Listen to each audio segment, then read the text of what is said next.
سوچ کر دیکھو اسلام کے اعتبار سے آج نیا سال ہے، یعنی ایک محرم کا آج پہلی تاریخ ہے،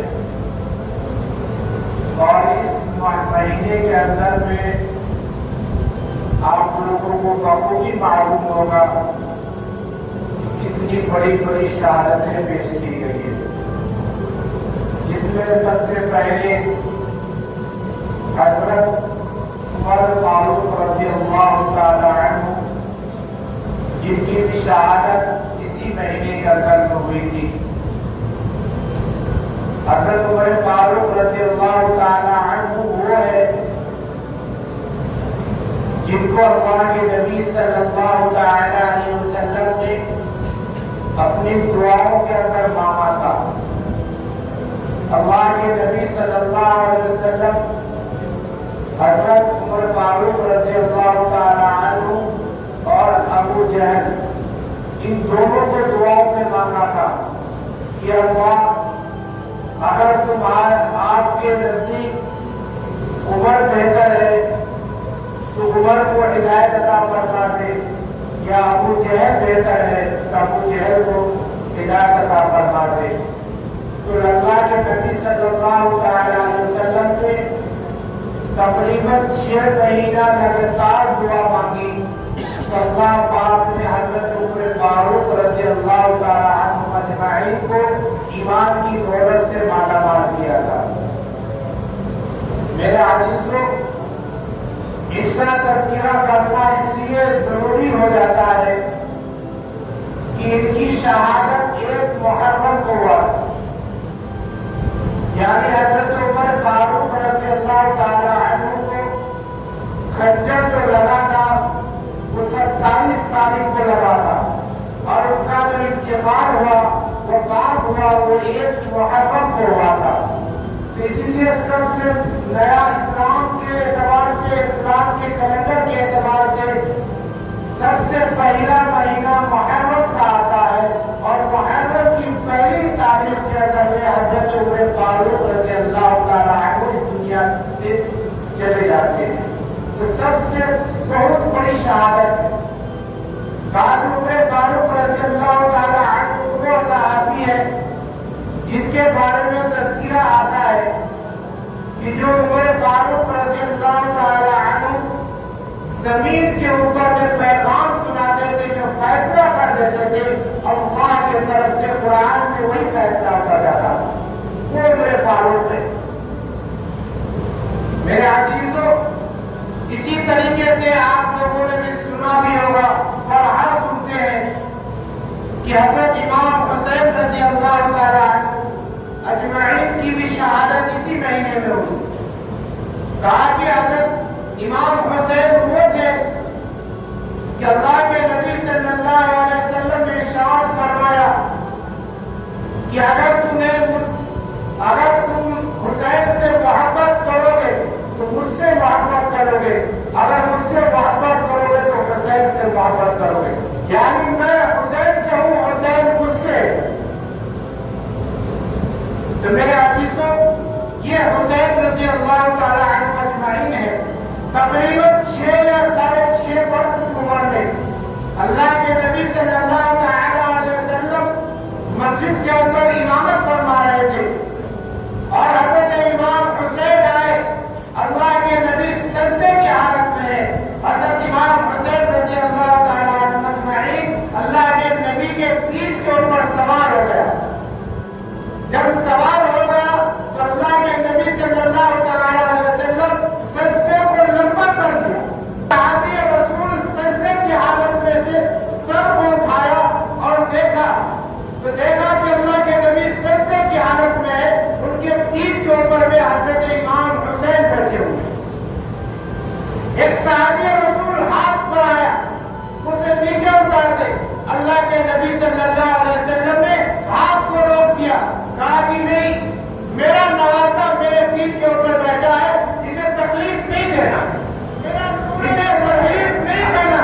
حضرت میرا سر کو تکلیف پہنچتی ہے تو مجھے تکلیف پہنچتی ہے۔ میرا عزیزوں، وہ امام حسین کا مقام ہے، وہ مرتبہ ہے، اور ایک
عزیزوں، اللہ کے نبی صلی اللہ علیہ وسلم اس دنیا سے پردہ فرما گئے تو حضرت امام حسین کا عمر تقریباً 6 سے 6.5 سال کا عمر ہوگا۔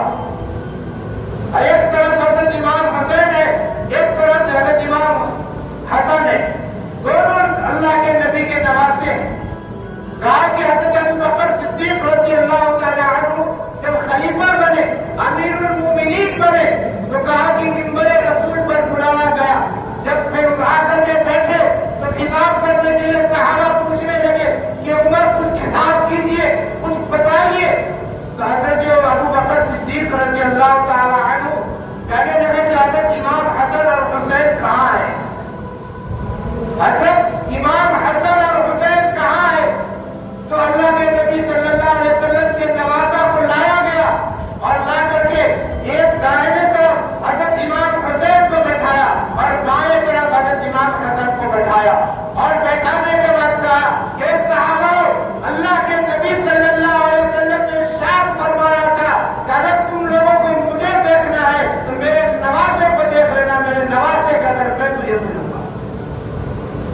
یہ اللہ کے نبی صلی اللہ علیہ وسلم کے نواسے، اللہ کے نبی صلی اللہ علیہ وسلم کے نواسے کا چہرہ اللہ کے نبی سے ملتا تھا۔ اللہ کے نبی صلی اللہ علیہ وسلم نے کہا کہ اگر میں دنیا میں نہ رہوں، اس دنیا سے چلے جاؤں، اگر تمہیں میری یاد ستائے، مجھے اگر تمہیں میری یاد کر پائے تو تم میرے نواسے کو دیکھ لینا، تمہیں یاد آ جائے گا کہ محمد رسول اللہ ہی میں موجود ہے۔ میرے عزیزوں، یہ ہے حضرت امام حسین کا مقام۔ اور کہا کہ جب کربلا کے میدان میں گئے تھے، صحابہ نے منع کیا حضرت امام حسین کو کہ آپ نہیں جائیے، وہ لوگ صحیح نہیں ہیں، وہ آپ کے والد کے ساتھ بھی ایسے غداری کیا تھا، آپ مت جائیے۔ کہا کہ نہیں، میں جاؤں گا۔ تو میرے عزیزوں، یزیدیوں نے اسے بلغلایا اور دھوکہ دے کر کے بلایا۔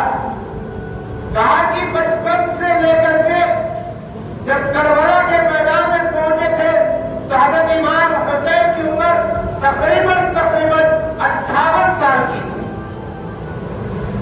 58 یا 57 سال کی عمر میں حضرت امام حسین رضی اللہ تعالیٰ عنہ کربلا پہنچے تھے۔ اور وہاں جانے کے بعد یزیدیوں نے کہا کہ آپ میرے ہاتھوں پہ بیعت ہو جائے، جیسے میں کہتا ہوں آپ ویسے مان لیجئے۔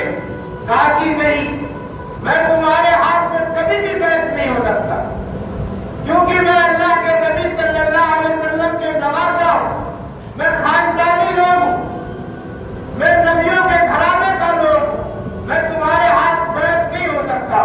کہ اگر بیعت نہیں ہوئیں گے، اگر میری بات کو نہیں مانیں گے تو جنگ کے لیے تیار ہو جائیں گے۔ اللہ کے نبی کے نواسے جنگ کے ارادے سے نہیں گئے تھے، بلکہ وہاں پر اسلام کا پرچم کو لہرانے کے لیے گئے تھے، دین کی دعوت کو دینے کے لیے گئے تھے۔ لوگوں نے کہا کہ آپ خط لکھ کر کے بھیجا تھا کہ آپ آئیے، آپ کے ہاتھ پر ہم لوگ بیعت ہوں گے اور کلمہ پڑھ کر کے ایمان کے اندر داخل ہو جائیں گے۔ اللہ کے نبی کے نواسے اس لیے گئے تھے کہ حضرت امام حسین رضی اللہ تعالیٰ عنہ اپنے گھرانوں کو اٹھا کر کے لے گئے، جس میں علی اصغر ہے، چھوٹا سا بچہ ہے، 6 برس کا عمر، 6 مہینے کا عمر ہے، عباس ہے اور اس کی بیویاں ہیں، ان کے اور اولادیں ہیں ان کے ساتھ میں۔ ان لوگوں نے جب غداری کی، دھوکہ دیا، کہا یزیدیوں نے کہا کہ آپ جنگ کے لیے تیار ہو جائے۔ حضرت امام حسین آئے، اپنے خیمے کے اندر مشورہ کیا کہ لوگوں بتاؤ کیا کرنا چاہیے۔ کہا کہ میں تو کبھی بھی اس کے ہاتھ میں بیعت نہیں ہوں گا اگر مجھے اپنی جان کیوں نہ دینی پڑے۔